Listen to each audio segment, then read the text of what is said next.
It sounds like science fiction, placing a microchip under the skin to get you in your door, to start your car, or maybe give your doctor your medical history. Or what if your child were to disappear? Would you be willing to place a chip in your child? A new high-tech office building is open to welcome startups and established companies like Google and Microsoft. But there's one key thing about the technology of the building, and that is that people who work here can be chipped to gain entry to the building and various services. I've just been chipped myself.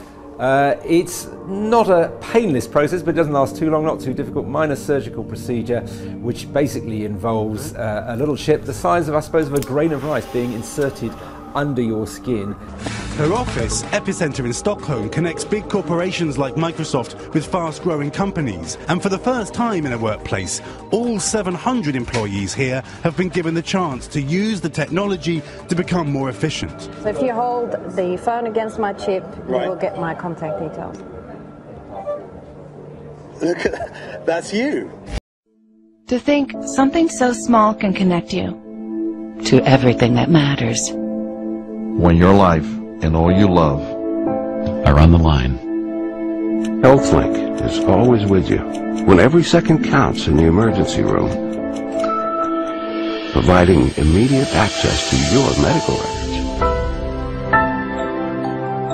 Because Bob has trouble remembering all his medications.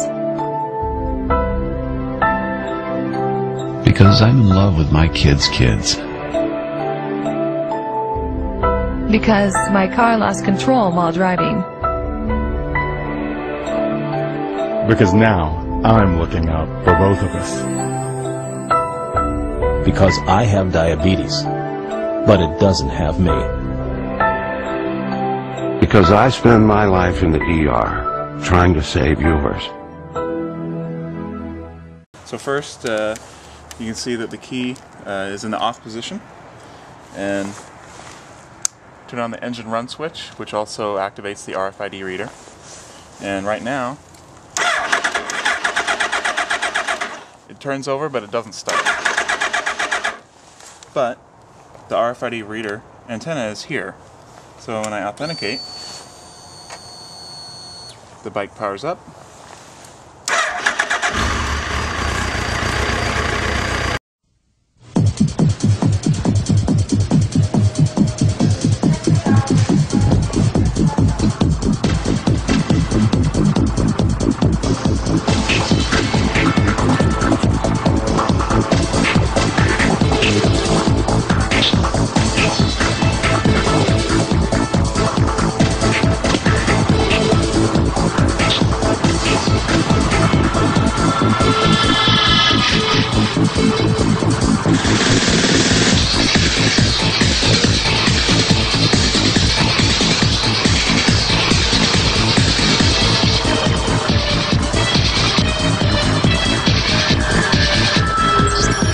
Excuse me, sir.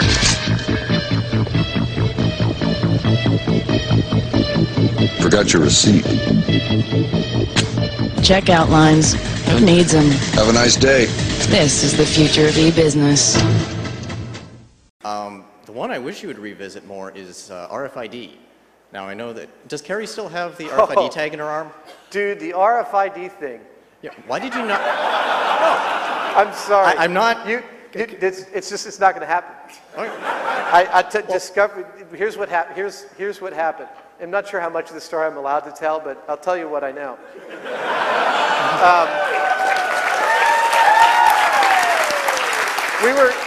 We were going to do RFID, and on several levels, you know, how hackable, how reliable, how trackable, et cetera, et cetera. And one of our researchers called up Texas Instruments, and they arranged a conference call between, I think, Tori and the head producer over there for the other team, Linda Wolkovich, and one of the technicians at Texas Instruments. They were supposed to have a conference call to talk about the technology on like Tuesday at 10 a.m. And Tuesday at 10 a.m., Linda and Tori get on the phone, and Texas Instruments comes on, along with Chief Legal Counsel for American Express, Visa, Discover, and everybody else. I mean, and I got chills just as I described it. They were way, way outgunned. And they absolutely made it really clear to Discovery that they were not going to air this episode talking about how hackable this stuff was. And Discovery backed way down, being a large corporation who depends upon the revenue of the advertisers. And what he did is he founded a company and they started making electronic tattoos. So I'm wearing one here on my arm. Do we have a camera to get a... This is a developmental system made by MC10, and it has an antenna and some sensors embedded in it. And what we plan to do is work with them to advance a tattoo that could be used for authentication. Now, it may be true that 10 to 20-year-olds don't want to wear a watch on their wrist, but you can be sure that they'll be far more interested in wearing an electronic tattoo, if only to piss off their parents. Now, the fingerprints and eye scans of every person in India are being gathered in the biggest biometric database in the world. More than 1.2 billion people's data will be on the system, which will give access to the welfare state. But opponents argue the scheme could be exploited by the Indian government. Getting a mug shot and your fingerprints taken usually means you've been up to no good. In Israel, though, it's being used to combat ID fraud. But not everyone's happy that the government's planning to hold biometric info in every citizen. Well, Google wants to get rid of passwords. Instead of using typical methods for accessing your email or accounts, typical meaning typing in a password, Google Glass now wants to move into the future by using biometrics, including fingerprints and eye scans. Google has filed a patent for head-mounted displays that could scan a wearer's fingerprints, eyeballs, veins, and voice pattern. In your money this morning, Apple's new mobile payment system, Apple Pay, rolls out today. You can now leave your cash and credit cards at home if you have Apple's latest iPhone 6 or newer versions of Apple's iPads. Our Amber Watson is live at the 24-hour Walgreens in Miamisburg. And Amber, this is the one of the places accepting Apple Pay. How does this whole thing work?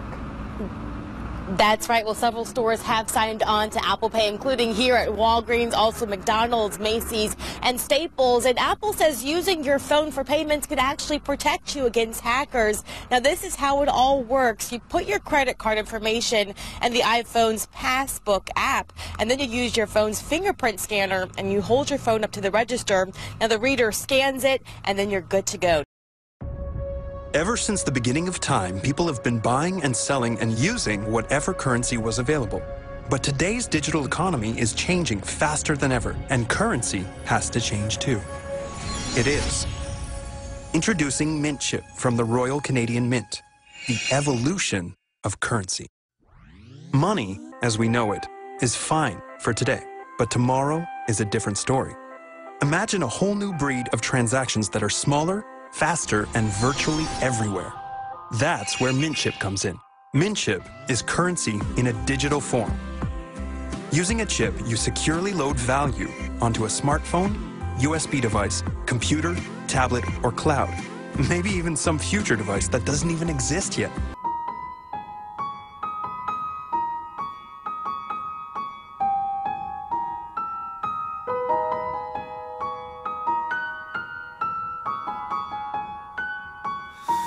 Let us dance among the stars.